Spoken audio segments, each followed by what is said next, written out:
Jour 1, amour numéro 1, c'est l'amour suprême. Dis-moi que tu m'aimes. Et coucou tout le monde, j'espère que vous allez bien. Donc on se retrouve pour une nouvelle vidéo. Et ça va être une vidéo qui était attendue par certaines d'entre vous. C'était une recette de cuisine. Donc du coup, à partir de 2018, parce que j'ai refait 3 fois la prise parce que je ne sais pas pourquoi, au lieu de dire que j'avais pris les bonnes résolutions pour 2018, je disais 2017. Donc à partir de 2018, j'ai pris la résolution de vous faire quelques vidéos de temps en temps de recettes de cuisine. Donc ça sera des recettes qui seront assez simples à réaliser de manière à ce que tout le monde puisse les refaire. Et ce sera également avec des produits qui coûtent pas non plus un bras, parce que je sais qu'on n'est pas forcément tous très riches. Enfin, vous avez compris, on n'est pas tous riches, on n'a pas forcément tous les moyens d'acheter des produits qui sont forcément trop chers. Donc voilà, on essaiera de faire des recettes ensemble qui sont pas trop chères et qui peuvent plaire un petit peu à tout le monde. Donc là, aujourd'hui, on se retrouve pour une recette de gâteau au chocolat. Donc c'est une recette de gâteau. Je vais arriver à parler, je suis désolée, je suis un peu malade, donc c'est pour ça que je parle un petit peu bizarrement. Donc c'est une recette de gâteau au chocolat rapide et fondante. Et franchement, je peux vous assurer que quand vous la faites, c'est une tuerie. Donc je vous présente déjà les ingrédients, ensuite je commence la recette. Donc tout d'abord, pour la recette, nous avons besoin en ustensile d'un plat.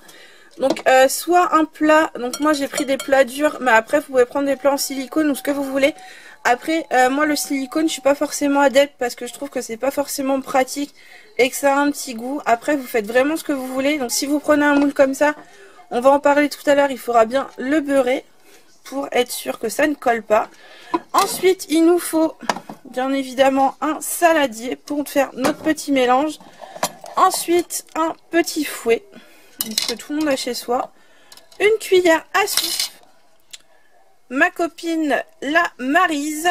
Donc, si vous n'avez pas de Maryse, vous pouvez tout simplement prendre une spatule ou même une cuillère, ça fera l'affaire. Ensuite un petit bol, je pense qu'il va m'en falloir plusieurs mais j'en ai sorti déjà un, ça sera déjà pas mal. Une casserole et une balance ou un verre doseur, ce que vous avez en fait vers vous. Ensuite pour les ingrédients maintenant. Alors, moi je prends ça pour beurrer mon moule. Donc c'est de la margarine, en fait, du Plantafin liquide. Après, vous prenez du beurre fondu, vous prenez vraiment ce que vous voulez. C'est vraiment pour pouvoir graisser votre moule de manière à ce que ça se démoule facilement et que ça ne casse pas. Ensuite, donc du coup, il va nous falloir 3 œufs également. Hop. Ensuite, donc ça c'est pareil. Donc il nous faut 200 g de chocolat pâtissier. Donc moi je prends des palets de chocolat pâtissier.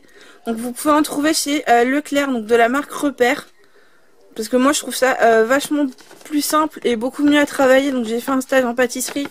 Donc c'est vachement plus simple pour moi de travailler des palets de chocolat. Mais après je peux très bien les faire avec les tablettes de chocolat. Donc à savoir que là j'ai pris du chocolat au lait. Parce qu'on n'est pas très fan de chocolat noir. Mais après vous pouvez prendre le chocolat qui vous plaît. Après le chocolat blanc, attention parce que le chocolat blanc est très sucré et sachant qu'on rajoute du sucre après, c'est pas forcément le bon plan. Mais chocolat au lait ou chocolat noir, ça fera très bien l'affaire. Donc il nous fallait 200 g, donc il y a pile poil 200 g. Et c'est un petit peu l'ennui aussi qu'on a avec les tablettes de chocolat, c'est que des fois elles font 175 g, donc il nous manque un petit peu. Ensuite, moi je mets toujours un sachet de sucre vanillé, donc ça c'est pareil, c'est au goût de chacun. Vous faites un petit peu comme vous le souhaitez. Ensuite, on aura besoin de farine et en farine, on va mettre 50 g de farine. Moi, pareil, je prends de la Francine. Après, chacun ses goûts et ses fait par rapport à ses moyens ou ce qu'il utilise également. Ensuite, j'ai pris du beurre moulé comme ceci. Donc là, en beurre, il nous faudra 100 g. Et du coup, donc soit du beurre comme ceci ou de la margarine ou quoi que ce soit pour graisser votre moule. Donc un tout petit peu en plus. Et au niveau du sucre en poudre, il nous faudra 100 g. Donc voilà un petit peu les ingrédients. Je débarrasse tout ça, je pèse les ingrédients. Et voilà, du coup, donc on se retrouve pour une autre partie de la suite de la recette. Donc je vais vous faire ça en plusieurs parties, tout simplement parce que déjà, j'ai pas un plan de travail très grand. Je suis obligée de cuisiner sur ma cuisinière parce que mon appartement est pas non plus ultra grand et j'ai pas de place autrement. Donc là, j'ai tout simplement mis à chauffer les palets de chocolat avec le beurre.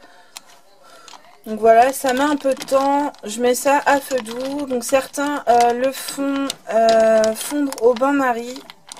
Après, moi je sais que le chocolat ça se tempère énormément et c'est assez compliqué à faire. Donc ce que je fais, c'est que de toute façon, sachant qu'il y a du beurre dans la recette, autant mettre le beurre à fondre directement avec les palets de chocolat, c'est plus simple.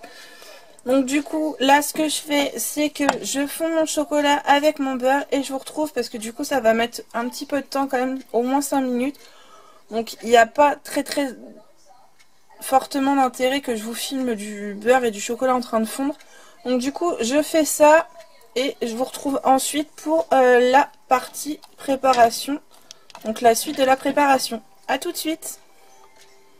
Et voilà, du coup on se retrouve pour la partie 2 et la fin de la préparation en fait de notre recette. Donc du coup notre chocolat est fondu maintenant. Donc je vous ai épargné tout simplement l'attente par rapport à ça. Ensuite, donc je vous montre juste le chocolat comment il est. Hop. Donc franchement il est bien lisse et tout, il est très bien. Donc franchement je trouve ça aussi bien de faire fondre ça avec le beurre. Ensuite j'ai juste pris le temps, profiter en fait que mon gâteau était, enfin mon chocolat est en train de fondre pour préparer tout le reste pour mon gâteau. Donc là j'ai beurré mon moule donc très généreusement. Je vais tout d'abord en fait mettre le four à préchauffer. Hop, tout simplement, donc je vais le mettre à 180 degrés. Donc là après il sera pendant une vingtaine de minutes. Donc là on va le mettre tout simplement à préchauffer.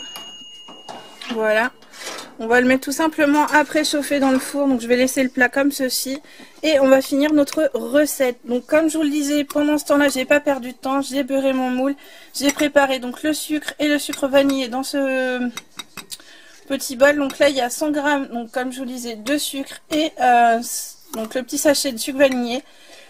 Donc au niveau des ingrédients, je vous rappelle, donc il faut 3 œufs, 200 g de chocolat, 100 g de beurre, donc 100 g de sucre et un petit sachet de sucre vanillé si vous voulez faire comme moi ou vous n'êtes pas obligé d'en mettre, 50 g de farine et voilà. Donc hop, je vous repose comme ceci pour pouvoir continuer ensemble la recette.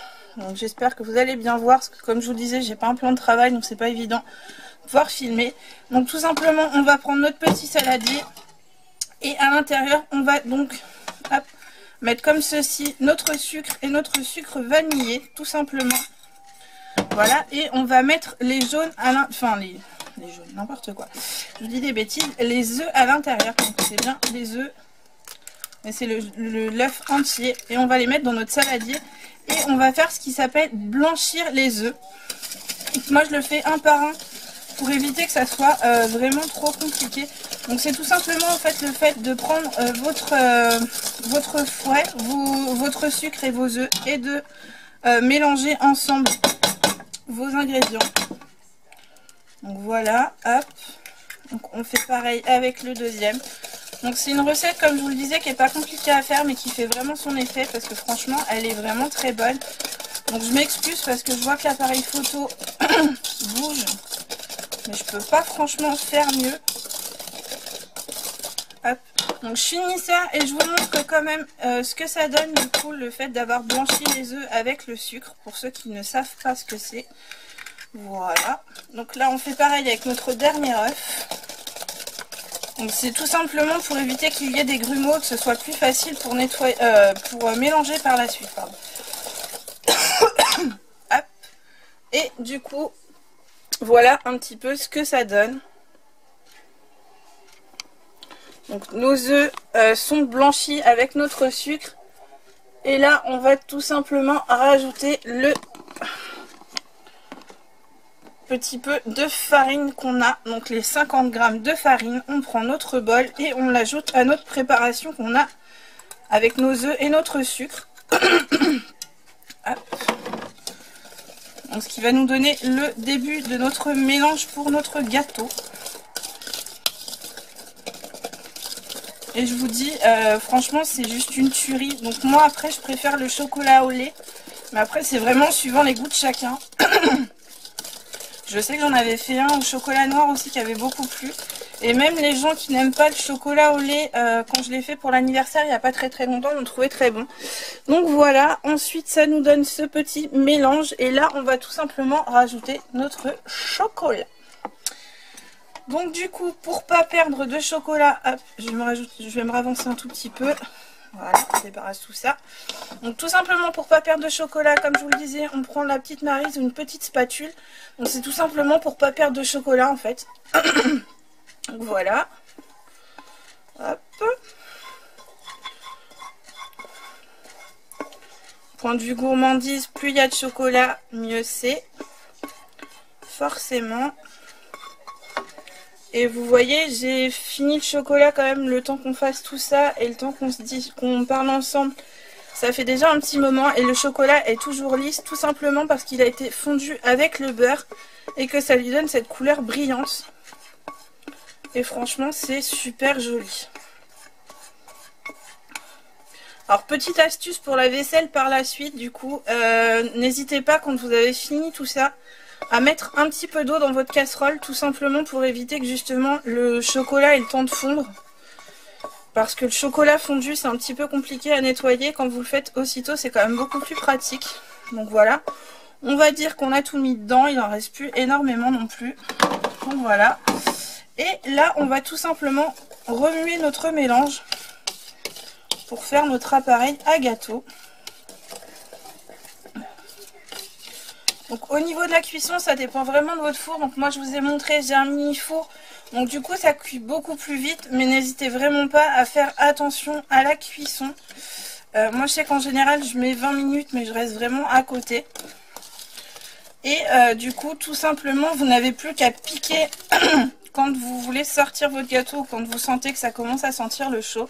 Vous n'avez plus tout simplement qu'à prendre un petit couteau. Et à regarder si c'est cuit, à piquer à l'intérieur. Donc je vous montre la pâte. Tout simplement. Donc là, rien d'intéressant. Je vais le mettre dans le plat et je vais le mettre à cuire au four. Comme je vous le disais, pendant 20 minutes à 180 degrés.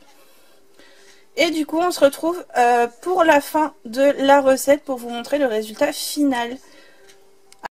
Et voilà, du coup, on se retrouve pour le résultat final de ce gâteau. Donc à la vidéo il paraît un petit peu brûlé mais pas du tout en fait, c'est juste le chocolat qui est un peu cuit mais pas brûlé du tout en fait, ça paraît plus noir que ce qui n'y paraît. Donc j'ai beau vous le filmer dans tous les sens, ça donne exactement le même résultat mais je peux vous garantir que c'est pas brûlé du tout. Donc voilà un petit peu le résultat de ce gâteau. Donc pour ceux qui me suivent sur Instagram, vous verrez, si vous le souhaitez, le résultat décoré de ce gâteau. Parce que du coup, on va faire une petite déco un petit peu là-dessus. Et voilà un petit peu pour cette vidéo. Donc j'espère que ça vous aura plu. N'hésitez pas à liker et à commenter, à me dire si vous aussi vous l'avez testé, donc suite à ma vidéo, ou même avant, est-ce que vous en pensez. Donc voilà, n'hésitez pas à vous abonner également si vous n'êtes pas encore abonné. Sur ce, je vous fais de gros bisous et je vous dis à très bientôt dans une prochaine vidéo. Bye bye!